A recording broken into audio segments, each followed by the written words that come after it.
We're live. Okay. Hello. Possibly no one. Third hour. Say hi. All right. Oh, we got one viewer. Okay. So, yes, what? Okay.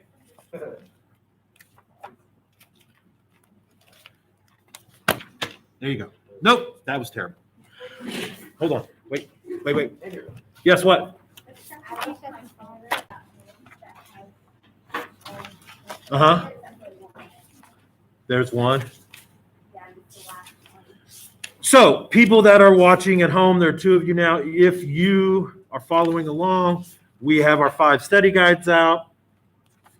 If you have questions on any of the short answers while we go through these, put them in the chat, and I'll try to answer them. So there's 1, 2, 3, and 4. Michaela?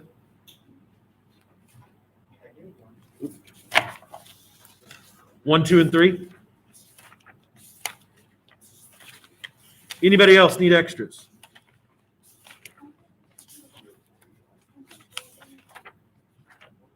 If you are one of the people who were remote and you did these online and now you're back, after we get done with this little review, I can print out the ones you turned into me and give them back to you with the answers on them if you did that. Yes?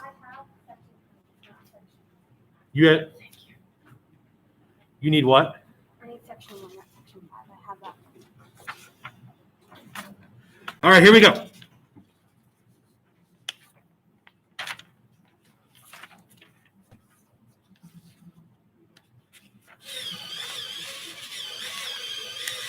So, as always, the test, well, not always, the test is on Thursday, but as always, your study guides are due the day of the test. It's all or nothing. You've got to have every vocab word finished. You've got to have every short answer done with a complete sentence, and you have to have every essay done with, that's right, whoever said that. I can't tell you his mouth moved, but I think it was Alex. Okay? If you're missing any part of that, it's a 0. So you got all of these study guides a while ago, so you should have most of that, if not all of that, done. Here we go. Chapter 2, Section 1. This page, remote learners. Anybody need clarification on any of those? Yes, sir. Border states. Somebody raise their hand and tell me what they are. 3, go ahead. No, name the actual 4 states.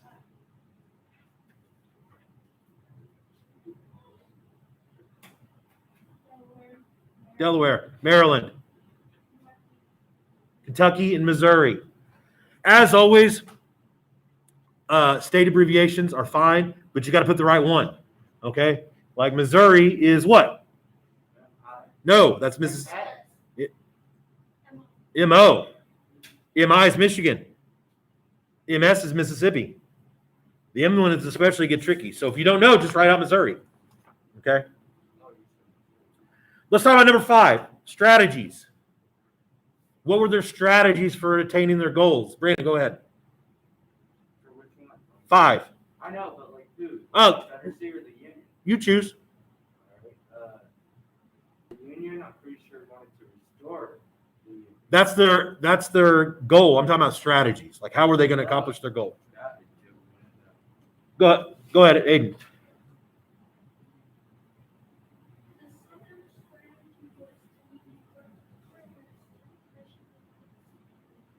Okay, so one Southern strategy was they were going to rely on Britain and France to come help. What's another Southern strategy? Haley.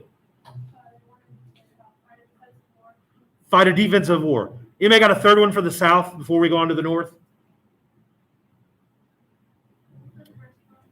What did he get help from Britain and France? Okay. They were also going to attack Washington, D.C. That was the exception to their play defense strategy. What about the North? Northern strategy. Sam, go ahead.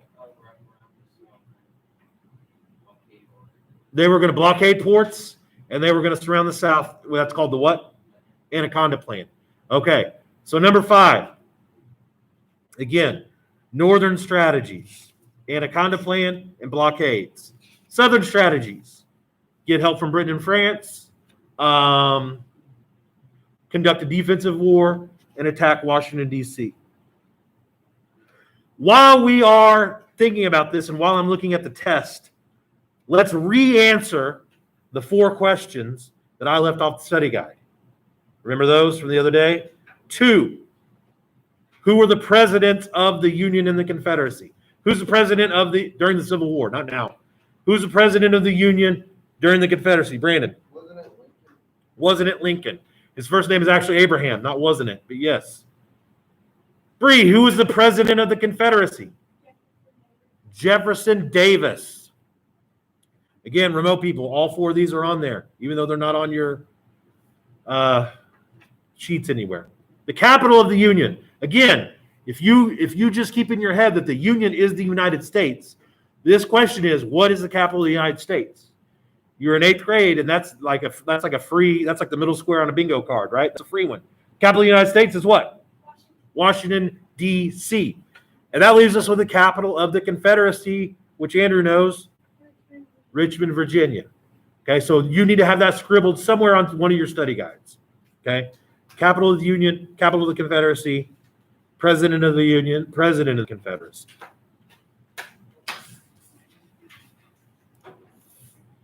Hello. Type the number of any question you have here. We're moving.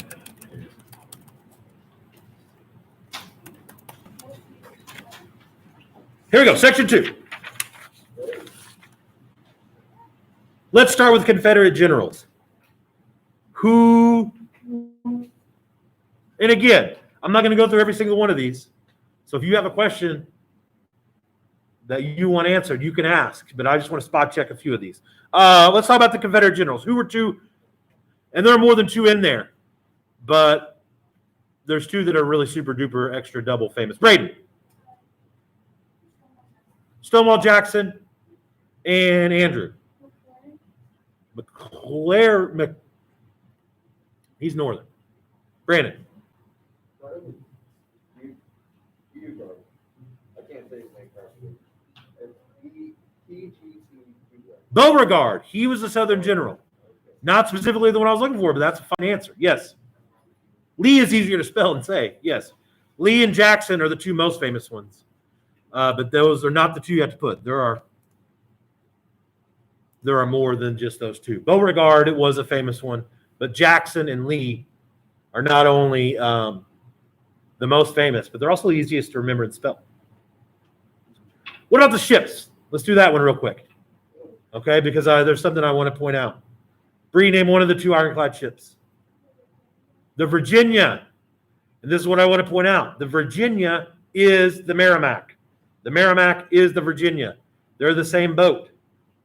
Okay? It was a northern boat called the Merrimack. The South captured it, renamed it the Virginia. So if you put Merrimack in Virginia, you only get one right, remote people. It looks like the Bearcats talking when I do that. All right. What's the other boat? Aiden. Monitor. Okay. So I would do Merrimack Monitor because M&M makes it easier for me to remember because they're delicious. But if you want to put Virginia and Monitor, that's fine. But Virginia and Merrimack only get you 1 out of 2 because it's the same boat. Right. Nose. Thank you. Yes. Horse fact. Today's the 50th. A hand is the unit used to measure the height of a horse. A hand is equal to 4 inches. So that's like this. It's not like that anymore. They have a like a little ruler now, but that's how they got it originally. Okay. Anything else on section 2?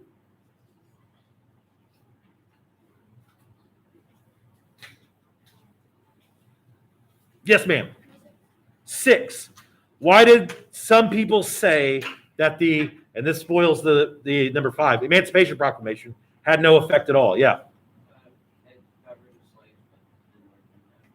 Right. The North didn't have slaves. And so it was like, hey, we're taking your property, aka slaves, which again is embarrassing to think about that we considered people property. But again, we had to win the war to actually make this stick. Okay, so in other words, it didn't really have any impact unless we won the war, which, spoiler, we did. All right, we ready to go to section 3? Section 3.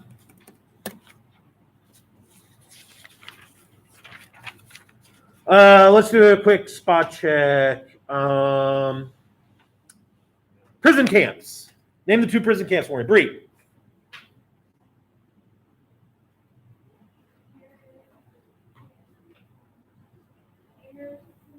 Andersonville in Georgia. And what was Samuel? What was the one in New York? Elmira. Andersonville and Elmira. Yes, sir. Good talk. All right. Elmira. The song my grandma used to make me listen to when I was little by, I think, Oak Ridge Boys.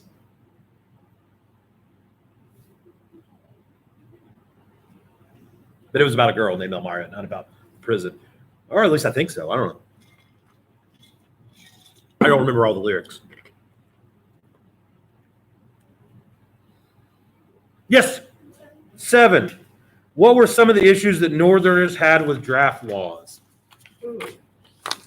So,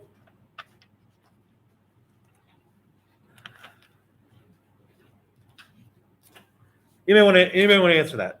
It's on page 54 if you're looking for that in your book. Basically, the big issue is that you could, yes. Yeah, you could pay to avoid draft law, being drafted.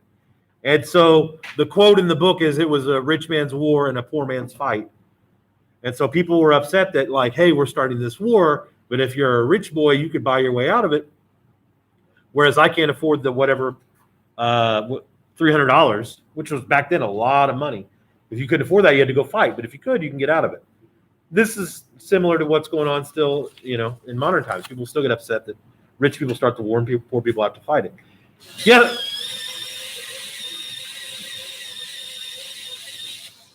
Yes, ma'am. 4.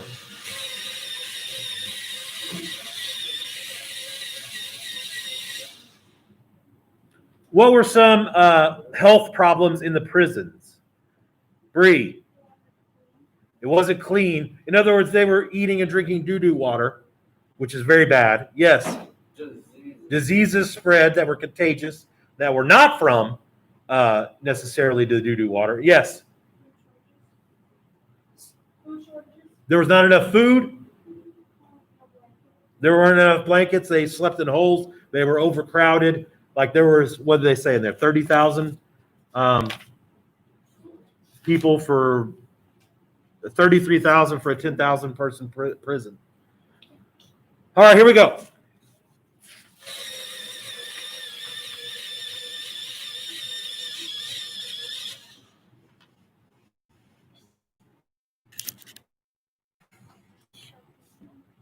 I think you should get a pen.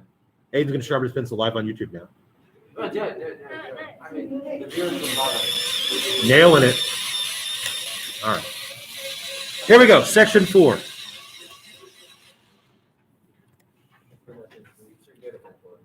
Let's talk about the I'm going to get a pen. 5 guys who were in charge of the entire Union Army. Okay? A lot of people want to put Sherman. He was in charge of just one regiment. We're talking about the entire leader of the entire forces. Name one. Go. Burnside. Name one. Go. Go. No, he's a Southern general. Haley, go.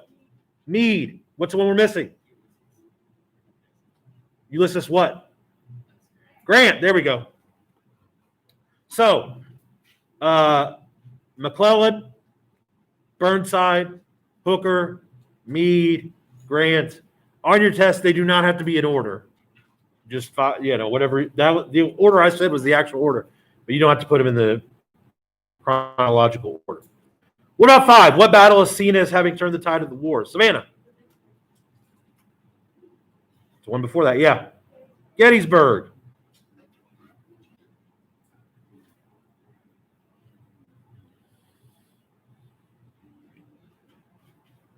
Anything else on section 4 that you want to talk about? Okay. section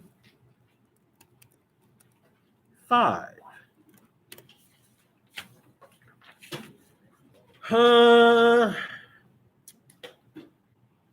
Let's do number 2 first. Bree, what was the guy's name that burned the South? Sherman, it is. Sherman. William T. Sherman. What about the name of the town where the war ended? Wasn't it? Where they signed the thing and shook the hands and took that guy's desk? Yeah. Appomattox Courthouse. Again, Appomattox Courthouse is the name of the entire city or town or whatever you want to call it. They weren't in a courthouse. It gets confusing and it is pretty dumb. I agree with you. But they were in Wilmer's house on the poster in the back of the room. They weren't in a courthouse. Yes. The butcher. The butcher. Why did they call him the butcher? Yes. Because in the war, like, lots and lots and lots of people died fighting. Right. He would send more and more of his people into battle and more casualties. So, I mean, judging by what Brandon said, I would say that he says that he thinks he earned the nickname. You could disagree. That's fine. That's your opinion. Alex, 7. What were the terms of surrender to the war? That is on page